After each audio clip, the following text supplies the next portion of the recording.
Police protection ఎట్లుంది? Police protection చాలా బాగుంటుంది ఇక్కడ వచ్చిన వాళ్ళు. మాకు ఇక్కడ మంత్రి గారి భార్య కూడా వచ్చి మాతో పాల్గొనడం జరిగింది. మేము చాలా హ్యాపీగా ఫీల్ అయినాం. మాకు చాలా హ్యాపీగా అనిపించింది. హాయ్ చెప్పిండు, అందరితోటి కూడా బాగా చాలా మంచిగా మాట్లాడిండు. గుర్తు చేసిండు మమ్మల్ని, అప్పుడు వచ్చింది కదా ఇప్పుడు వచ్చింది కదా అని మమ్మల్ని అందరినీ గుర్తు చేసిండు. కొండ గారు కూడా మాకు చాలా సంతోషమైంది. మళ్ళీ ఈ పరగాహస్వ శుద్ధ పాడ్యం మొదలుకొని మళ్ళీ అష్టమి సద్దుల నాడు కూడా ఈ ఆట ఆడటం. దశనాడు కూడా విజయదశమి నాడు కూడా ఆడుకుంటాం. విజయదశమి తెల్లారి కూడా ఆడుకుంటాం. ఎందుకంటే మాకు వచ్చిందే ఒక సంవత్సరానికి ఒకసారి కాబట్టి ఈ 15 రోజులు మేము ఈ ఆటలలోనే మునిగిపోతాం. ఎందుకంటే మాకు అదే సంతోషం. మీకు వరుణుడు కూడా కరుణించిండు. అదైతే కరెక్ట్.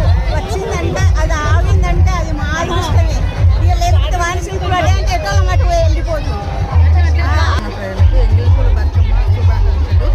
ఈరోజు హుస్నాబాద్లో ఎంగిల్పూడి బతుకమ్మ చాలా అట్టహాసంగా వైభవంగా జరిగింది. ప్రతి సంవత్సరం కూడా ఇక్కడ చాలా బాగా జరుగుతుంది. హుస్నాబాద్లో కరీంనగర్ డిస్టిక్లో ఉన్నప్పుడు కన్నా ఇప్పుడు ఇంకా చాలా చాలా బాగా జరుగుతుంది పండుగ. ఇక్కడ ఏంటంటే రకరకాల పూలతోని రకరకాల పూలను తీసుకొచ్చి ఆడవాళ్ళందరూ ఒక దగ్గర చేరి చాలా బాగా చాలా వేడుకగా హుస్నాబాద్ పట్టణం అంతా హనుమాన్ గుడి దగ్గరికి వచ్చి చాలా బాగా చేసుకుంటారు బతుకమ్మ పండుగని. అలాగే ఇక్కడ పోలీస్ వాళ్ళ బందోబస్తు కానీ మంత్రి